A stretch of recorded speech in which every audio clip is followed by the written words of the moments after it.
Assalamualaikum warahmatullahi wabarakatuh. Perkenalkan, nama saya Fitanti, NPM 201434012. Saya dari kelas 4V Prodi PGSD Universitas Muslim Nusantara. Nah, di sini saya akan memberikan sebuah video pembelajaran yang berdasarkan dari RPP yang telah saya buat. RPP saya mengenai tematik tema 6 yang berjudul Cita-citaku, subtema 1 Aku dan Cita-citaku, muatan terpadu bahasa Indonesia, PPKN dan IPS. Di mana kompetensi inti dari RPP ini ialah yang pertama, menerima, menjalankan dan menghargai ajaran agama yang dianutnya. Yang kedua, memiliki perilaku jujur, disiplin, tanggung jawab, santun, peduli, dan dipercaya diri dalam berinteraksi dengan keluarga, teman, guru, dan tetangganya. Yang ketiga, memahami pengetahuan faktual dengan cara mengamati, mendengar, melihat, membaca, dan menanya berdasarkan rasa ingin tahu. Yang terakhir, menyajikan pengetahuan faktual dalam bahasa yang jelas, sistematis, dan logis, di mana kompetensi dasarnya ialah bahasa Indonesia 3.6, menggali isi dan amanat puisi yang disajikan secara lisan dan tulis dengan tujuan untuk kesenangan. 4.6, melisankan puisi, hasil karya pribadi dengan lafal, intonasi, dan ekspresi yang tepat sebagai bentuk ungkapan diri. IPA 3.2, membandingkan siklus hidup beberapa jenis makhluk hidup serta mengaitkan dengan upaya pelestariannya. 4.2, membuat skema siklus hidup berupa beberapa jenis makhluk hidup yang ada di lingkungan sekitarnya dan slogan upaya pelestariannya. Nah, sebelum kita memulai pembelajaran hari ini, ada baiknya kita berdoa terlebih dahulu ya anak-anak. Doa dimulai.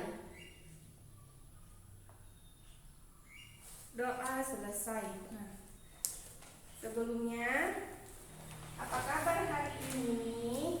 Luar biasa. Kami semangat belajar. Hore. Ya, kelas 4 tema 6 mengenai cita-citaku ya. Udah, kita buka di halaman 1 itu ada aku punya cita-cita. Lalu di halaman 4 ada puisi di atas. Nah, sebelumnya puisi. Siapa yang tahu arti puisi?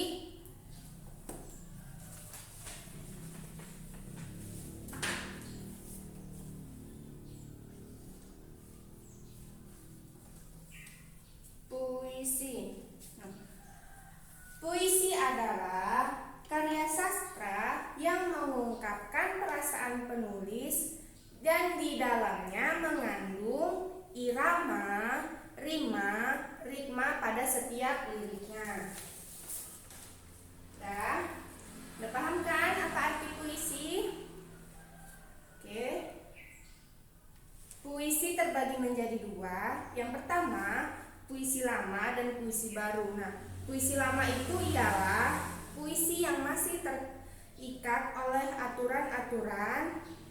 Yang pertama, jumlah kata dalam satu baris, jumlah baris dalam satu bait, persajakan atau rima, banyak suku kata di tiap baris, dan irama.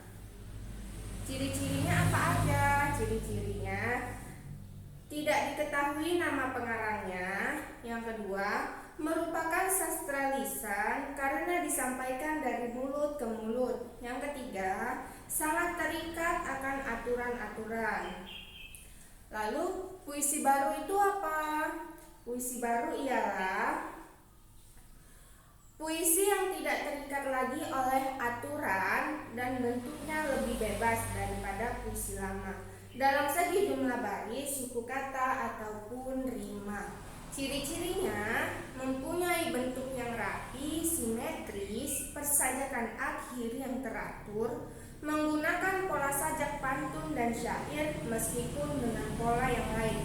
Umumnya puisi 4 seuntai, setiap baris atas sebuah sastra, gatra atau kesatuan sintaksis. Sudah. Sampai di sini sudah paham mengenai puisi? Oke. Puisi. Sudah ya, kita lanjut ke pelajaran berikutnya mengenai IPA.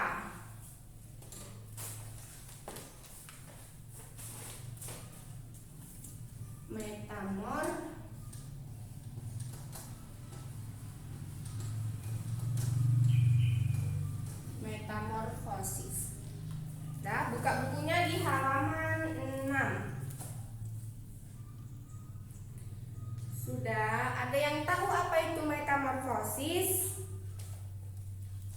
Oke, metamorfosis adalah suatu proses perkembangan biologi pada hewan yang melibatkan perubahan penampilan fisik atau struktur setelah kelahiran atau penetasan.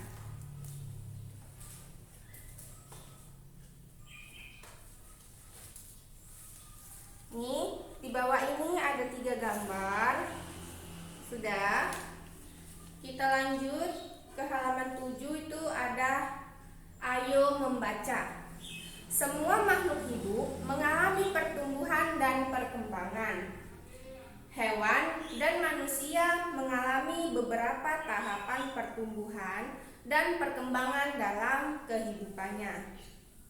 Hewan mengalami tahapan pertumbuhan dan perkembangan yang berbeda-beda. Ada jenis hewan yang mengalami perubahan bentuk di setiap tahap hidupnya. Namun, ada pula hewan yang tidak mengalami perubahan bentuk pada setiap tahapannya, selain bertambah besar saja. Hewan yang mengalami perubahan bentuk dalam siklus hidupnya berarti mengalami metamorfosis. Nah, ini tadi metamorfosis. Namun, ada pula hewan yang tidak mengalami perubahan bentuk pada setiap tahapannya selain bertambah besar saja.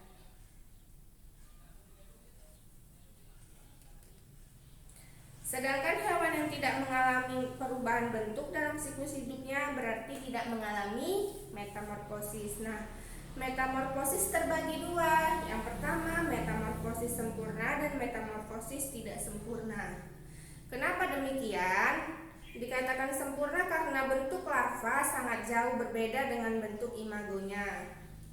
Sedangkan metamorfosis tidak sempurna adalah pada serangga hanya melalui 3 tahapan, yaitu telur, nimpa, imago, atau hewan dewasa.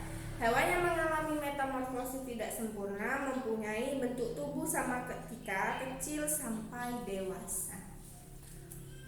Sudah, sampai di sini semuanya sudah paham? Baiklah, kita akhiri pelajaran kita hari ini dengan mengucapkan alhamdulillahirabbil alamin.